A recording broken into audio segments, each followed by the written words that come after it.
result ni Ana Karenina. Gusto kong buksan to sa harapan ng lahat. Ito ang test results ng kay Nina. It's negative. Ito naman ang kay Ana. It's negative. Negative din si Karen. Wala sa kanilang tatlo yung aking apo. Malay mo naman may pang-apat pa. At siya pala ang tunay na Ana Karenina. Uncle, gagawin ko lahat para hanapin ulit si Ana Karenina. Magsisimula ulit ako. Huli na, Abel. Paano ko papalalakasin ang loob ko? Kung nauna nang bumibigay ang pag-asa kung makita pa si Ana Karenina. Tanggapin mo na lang ang katotohanan na hindi na natin makikita ang tunay na Ana Karenina. Nasaan ang mga bata? Si Ana umalis na eh. Hindi nakapagpaalam sa inyo dahil nag-uusap kayo sa loob. Si Nina. Umalis nang wala man lang paalam. Si Karen. Magpapaalam na po sana kami ni Inay. Maraming salamat po sa lahat. Sa ganun daling panahon na nilagi mo rito, pinasaya mo kami. Lalo na ako.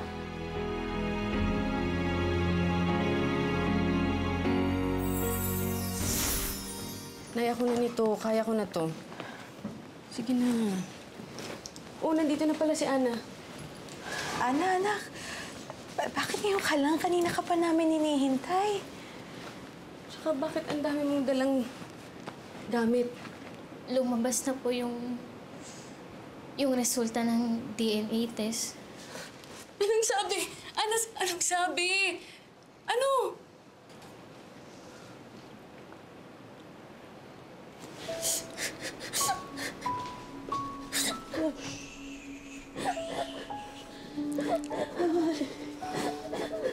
Okay lang yan. Ha? Okay lang yan. Ang mahalaga, magkakasama tayo. Sabay-sabay tayong uuwi. Kaya huwag mo na isipin yan, anak. Ibig sabihin gano'n na lang yon. Mahirap na naman tayo. Bihira naman, Ana. Becky! Ako talagang silbi? Becky!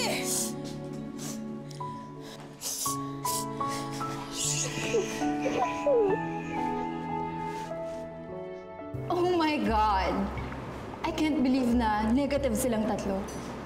That's like the most positive news ever. Kumusta na kaya sina lolo't lola? Hindi kaya sila nalulungkot dahil, syempre, di ba, hindi pa nila nahanap yung totoo nilang apo. Aldrin, they'll get over it. Isipin nyo na lang na pagkakataon nyo na to para umiksena. Hindi, ma. Nagtataka lang kasi ako, di ba? Kung wala sa tatlong yun, tunay na Ana Karenina, eh, sino kaya? Who knows? And who cares? I don't. Kaya kuya, kalimutan mo na lang sila. Okay? Huwag mo na lang silang intindihin. Paano naging negative silang tatlo? Hindi ko rin alam eh. Dinala ko na nga sa ibang testing center yung DNA para kumuha ng second opinion. Wala talaga eh. Pero tugma ang mga pangalan nila. Pati kilos. Lahat sila may traits ni Maggie. Yun na nga eh. Well, ako iniisip ko baka naman kasi din na hinahanapan lang natin sila ng traits kasi nga naniniwala tayo na isa sa kanila si Ana Karenina. Hindi talaga eh. Wala. Paano yan? Saan ka magsisimulang maghanap? I don't know. Basta alam ko hindi ako titigil.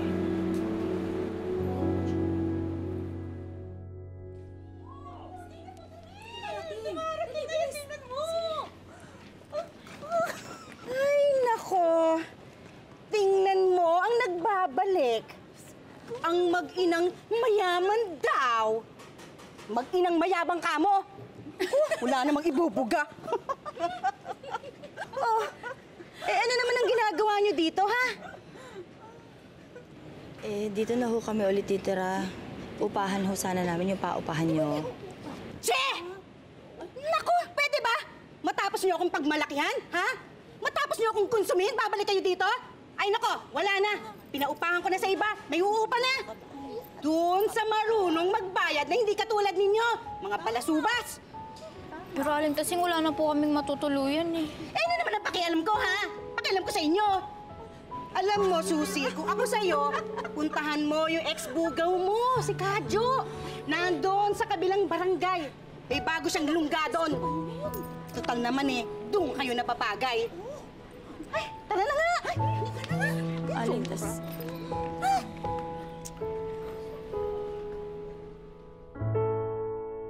40 to. Halika na, anak. Bilisan mo. Susi, oh. Hoy, makikiraan dyan! Susi, sexy, ah. Tigil nga kayo! Mahintang ulo ko! Kadyo! Susi! Kadyo! Kadyo! Susi! Pwede ba kami tumira? Oo naman, pwede. Liga mo. Sabi ko na nga ba, babalik ka din eh. Miss na kita. Tama. Nay, huwag na lang tayo dito. Sa iba na lang. Anak, wala na tayong titirahan pa. Oo, tama. Dito na lang kayo. Ito naman, kararating lang namin. Ay. Halika na. Dito na tayo. Miss na kita. Ano ba mga pinagagawa mo nung wala ako? Wala. Ikaw, Karen. Labang mo yung mga damit sa bakuan, ha? Dapat yan bukas na yun yan. Dahil kung hindi, maliliti ka na sa akin.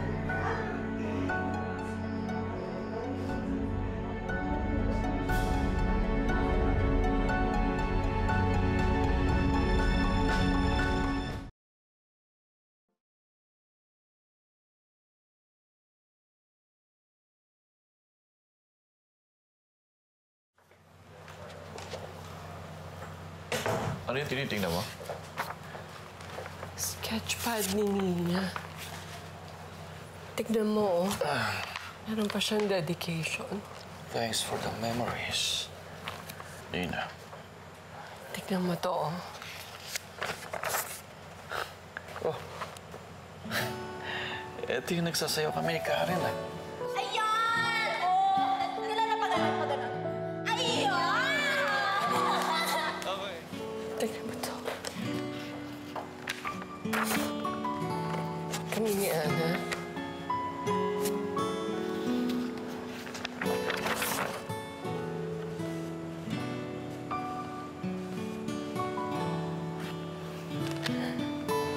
Sir Nan, miss na miss ko na sila. Miss na miss ko rin sila, eh.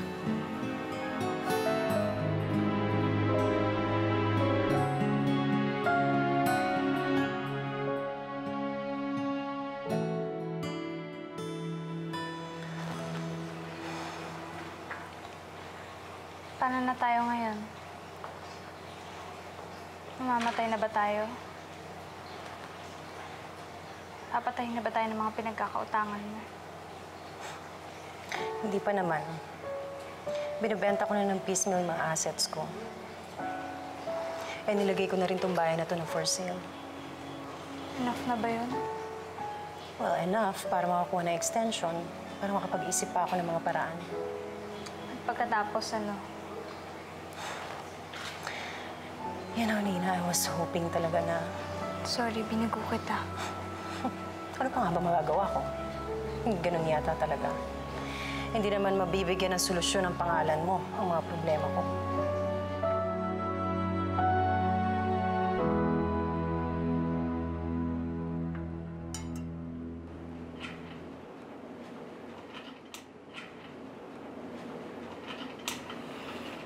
Hindi ko na kaya ito, Carmela.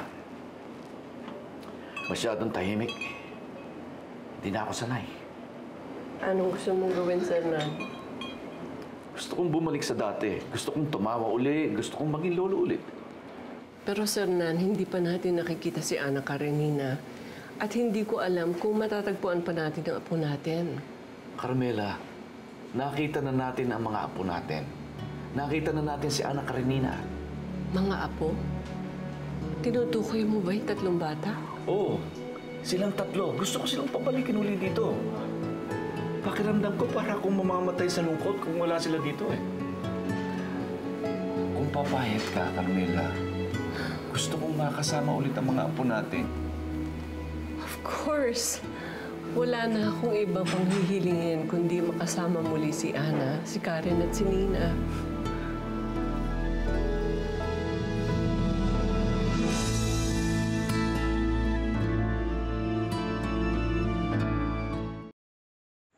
Sigurado ho ba kayo na gusto niyong pabalikin yung mga anak Karenina dito? Kahit wala naman sa kanila yung tunay niyong apo. Nalulungkot kami, Ruth, kung wala sila dito. Pero Uncle, hindi niyo sila kadugo. Wala sa kanilang anak ni Maggie. So is Maggie, but just the same, we love her very much. Hindi nga sila ang tunay na anak Karenina, pero ang tingin namin sa kanila, apo namin. Pero paano ho kung halimbawa mahanap natin yung totoong anak Karenina? Mas malabo nang mangyari yon, Abel. Mas malinaw ang kagustuhan naming makita ang aming mga apo. Mag-aaway-away lang sila pag pinabalik niyo sila dito. Hindi na sila mag-aaway-away kung wala naman silang pag-aawayan. Dahil balak namin mahalin sila ng patas at pare-pareho. Sige ho, di kung yun talaga gusto nyo, papahanap ko sila. Please do, Abel. Nasasabik na kaming makita sina Ana Karenina.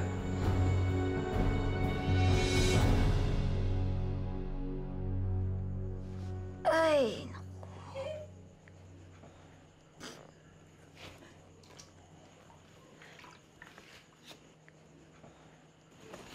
Karen!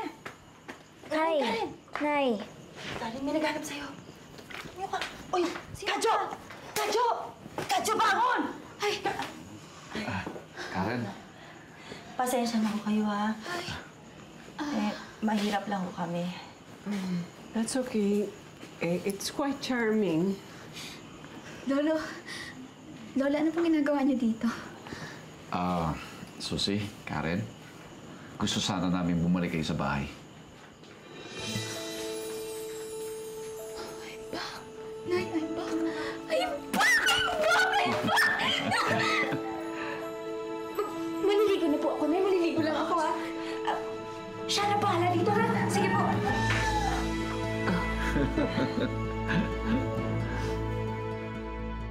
Dumayo pa ho kayo dito. Masyadong malayo itong sa amin. Gusto kasi namin makita si Ana. Ibig sabihin po, pag-aaralin niyo po at patitirahin niyo sa mansion si Ana? Kung papayag kayo. Ho. Kung yun yung makakabuti para kay Ana, pumapayag ho ako. Pero Nay, paano po kayo? Ana, pwede naman silang dumalaw sa bahay eh. At pwede ka rin magpunta rito kung gusto mo. We miss you, Ana. Namiss ko rin po kayo.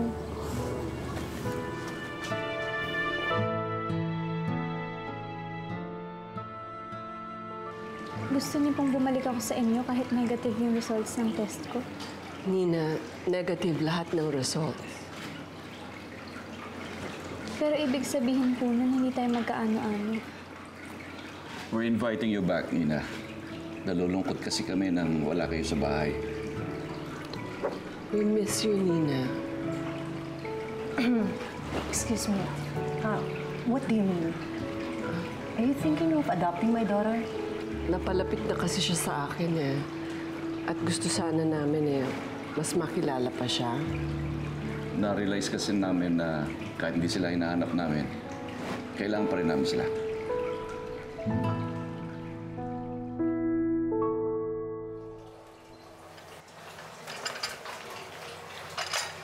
Nina, I think you should go with them. Baka ito na yung solusyon sa mga problema natin. Isa pa, kailangan kanila. At kailangan natin ng pera nila.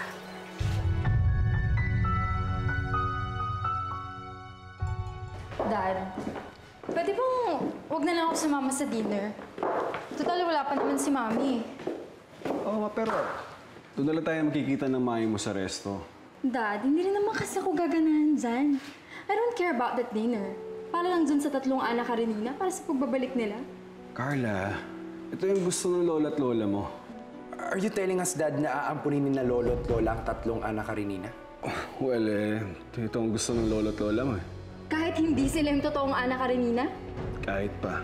Ano na lang mangyayari sa kanilang 3 pag nakita na yung tunay na anak Karenina?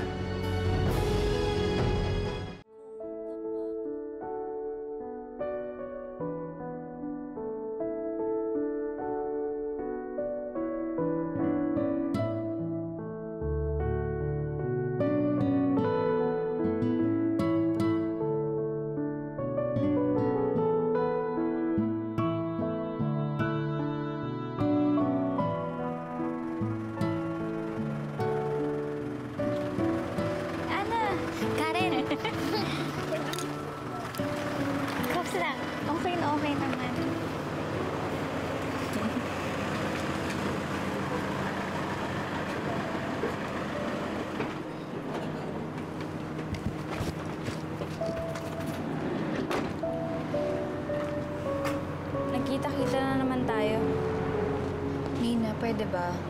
Ayoko na ng away. Okay lang. Kaya naman kitang kausap eh. Pwede ba? Tumigil na kayo. Huwag na tayo mag-away. Tara na, pumasok na tayo sa loob.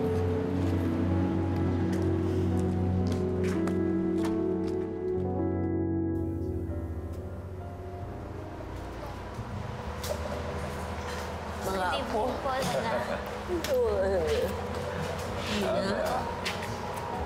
Karen.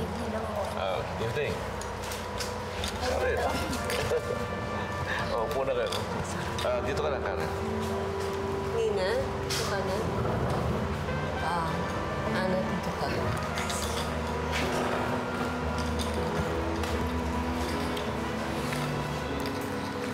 Alam niyo, ang saya-saya ko ngayon dahil magkakasama tayo muli.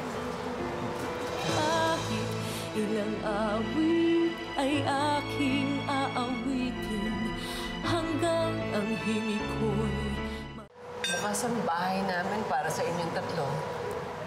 At willing kaming pag-aralin kayo sa isang magandang school at ibigay sa inyo ang lahat na kailangan ninyo.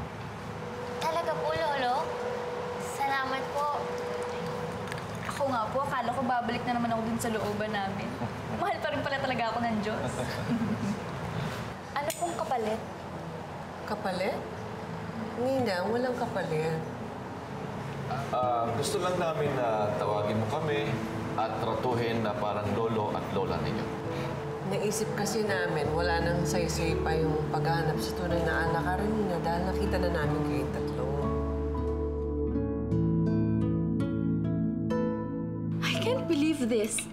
Dito sila titira kahit hindi sila tunay na Monte Claro? Ano nangyayari? Nababaliw na ba si lolo't lola? I know. At aliw na aliw sila dun sa mga peking anak Karenina. My gosh! You know what? Just thinking about it, sumasakit ang ulo ko. Ako naman, Mom, I wanna puke. I cannot even share a table with them. Parang lahat sila walang breeding, walang manners, walang everything. Ma, you have to do something. Kailangan may gawin ka. Hindi sila pwede makabalik dito.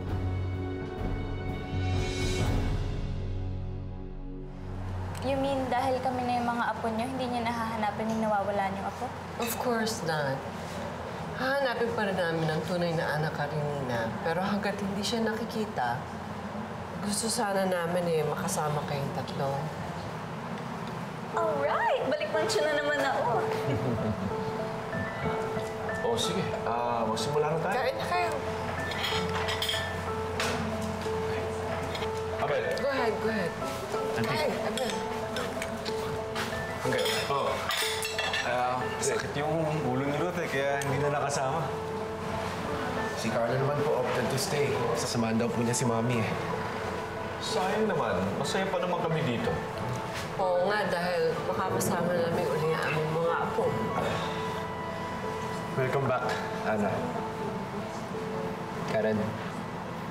Nina. Lolo, Lola, hindi po ako makakabalik sa mansyon. Ha? Bakit, Ana? Kasi po, Lola, kakalabas lang po ni Nanay sa ospital. Gusto ko po sana siyang makasama habang nagpapagaling siya. Pasensya na po, pero hindi po ako makakabalik sa mansyon.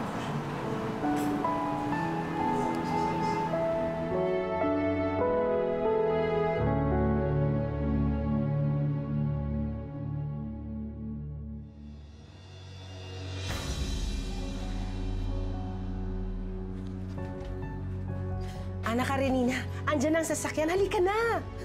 Sige po. Tara na, gusto ko nang makilala ang lolo't lola ko. Bakit ka bumalik? Bakit ba pinipilit mo si Ana na bumalik ko sa mga Monte Claro? Dahil hanggat nandyan yan si Ana, ramdam na ramdam ko na mas mahal mo siya kaysa sa akin. Nagpalit mo ko dyan sa walang kwentang ampon na yan. Hindi mo man lang sinabi sa akin na anak ka ni Margarita Monteclaro at dahil babalik ka na sa kanila, dapat yung 10 million amin na, ha? Ayoko ipagpilitan ang sarili ko sa nanay na ayaw ako. Ate! Ay, mag-impake ka na. Goodbye! Kahirapan na tayo ulit. Babalik na tayo sa mansyon. Mag-iimpake na rin ako, ha? Tayo hindi kita isasama, no? O, pues, Susi, mag-break na tayo. Kapal ng mukha mong gumanyan eh, no? Siyempre, ako pipiliin ng nanay ko. O, sa'yo ng nanay mo. Kesa sa'yo. Nay, di ba ako, Nay? May balita po ako tungkol po kay Ate Becky. Hindi kasi siya dumitingin sa dinadaanan niya eh. Ay, nakahandong siya sa daan. Nabundol ng jeep. Ano? I'm sorry, Nina, that you have to do this. Madali namang pakisamahan yung mga Monte Claro. Alam mo, naibigay nila sa'yo yung mga bagay na hindi ko naibigay. Ayoko na ng drama bago ako umalis. Sige na, mag-i-impake na po ako.